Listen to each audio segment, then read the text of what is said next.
Star জলসায় সদ্য শুরু হয়েছে প্রতিজ্ঞা, যার মুখ্য ভূমিকায় দেখা যাচ্ছে রণজয় এবং অভিকাকে।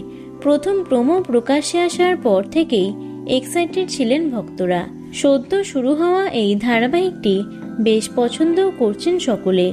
প্রতিজ্ঞার মাধ্যমে প্রথমবার জুটি বেঁধেছেন অভিনেতা রণজয় বিষ্ণু এবং অভিনেত্রী অভিকা মালাকার। তবে অভিনেতাকে নিয়ে অভিকা এমন এক অভিযোগ করলেন যা শুনে অবাক সকলে।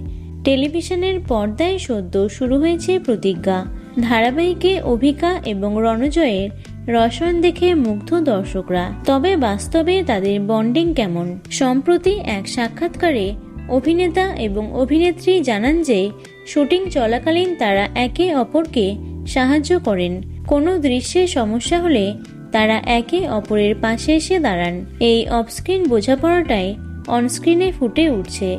তবে এর মাঝেই রণজয়কে নিয়ে বিস্ফোরক মন্তব্য করতে শোনা যায় নায়িকাকে। অভিকা বলেন, রণজয়ের জন্য তাকে হাইট নিয়ে অপমানিত হতে হয়। ওর পাশে দাঁড়ালে অনেকটা খাটো লাগে। এই প্রথম কোনো হিরো আমাকে এভাবে অপমান করলো। আসলে পুরো বিষয়টা অভিকা মজার ছলেই বলেছেন। অভিনেত্রীর কথায় হেসে ওঠেন রণজয়। তাদের এই খুনসুটি খুব অল্প সময়ের মধ্যেই নজর কেড়েছে ভক্তদের। তো বন্ধুরা, রণজয় অভিকা জুটি তোমাদের কেমন লাগছে অবশ্যই কমেন্টে জানিও। ভিডিওটি লাইক এবং শেয়ার করো। এছাড়াও টলি দুনিয়ার অন্যান্য খবর পেতে চ্যানেলটি অবশ্যই সাবস্ক্রাইব করে রেখো। ধন্যবাদ।